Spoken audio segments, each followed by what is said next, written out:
स्वानाबात से फैट कम होता है। स्वानाबात लें तो चर्बी ख़त्म हो जाएगी। स्वानाबात से वज़न कम हो जाएगा। ये सवाल आपकी तरफ से आ रहा है और मैं इसकी लॉजिक आपको बता दूं कि स्वानाबात से कुछ नहीं होना, इसका चर्बी से कोई ताल्लुक़ नहीं है।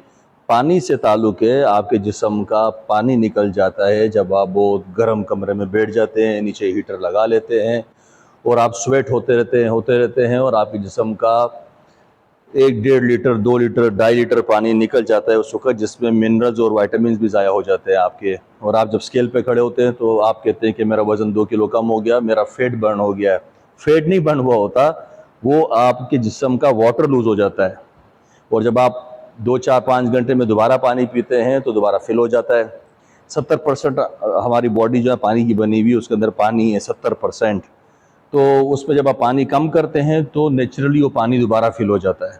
तो स्वानाबात करने से, स्वानाबात लेने से आपकी चर्बी पे कोई फ़र्क नहीं पड़ना है। उससे आपके जिस्म का पानी निकल जाना है, मिनरल्स वाइटामिन कम होने हैं।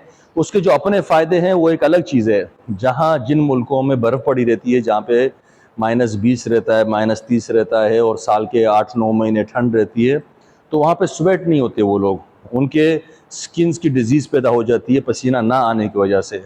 उनके पसीने के जो मसाम होते हैं वो बंद हो जाते हैं, उनके ऊपर डॉट्स बन जाते हैं, बहुत सारी डिज़ीज़ हो जाती है। तो उनके लिए ज़रूरी है कि वो स्वानाबात लिया करें महीने में 2 दफ़ा 3 दफ़ा 1 दफ़ा, ताकि उनके कम से कम वो पोर बंद ना हो और वो स्वेट हो जाए। वरना वो इतनी ठंड में रहते हैं, रशिया, कनाडा वगैरह। तो कम से कम एशिया में तो इसकी ज़रूरत नहीं है। अगर बहुत ठंडे इलाके, वहाँ कोई अगर सर्दी में लेना चाहे उस पॉइंट ऑफ व्यू से कि सर्दी है और उससे बहुत सारे फ़ायदे होने बॉडी को, वो एक अलग बात है। ख़ास तौर से कराची में तो बिल्कुल भी ज़रूरत नहीं है। तो स्वानाबात से आपकी चर्बी पे कोई फ़र्क नहीं पड़ना है, ना ये चर्बी को ख़त्म करने के पॉइंट ऑफ व्यू से मत लें। ठीक है, बहुत बहुत शुक्रिया। मेरा व्हाट्सएप नंबर मैंने मेंशन किया हुआ है। जो भी सवाल आपके जहन में हो वो आप मुझसे पूछें। बहुत सारे सवाल आप लोगों की तरफ से आ रहे हैं और उतना ही मैं मोटिवेट होता जा रहा हूँ। जितने आपके सवाल उतना ही मैं एक्टिव। और मेरा यूट्यूब चैनल मेरे नाम से ही है, उसको ज्वाइन कीजिए ताकि वहाँ मुलाकात रहे। बहुत बहुत शुक्रिया।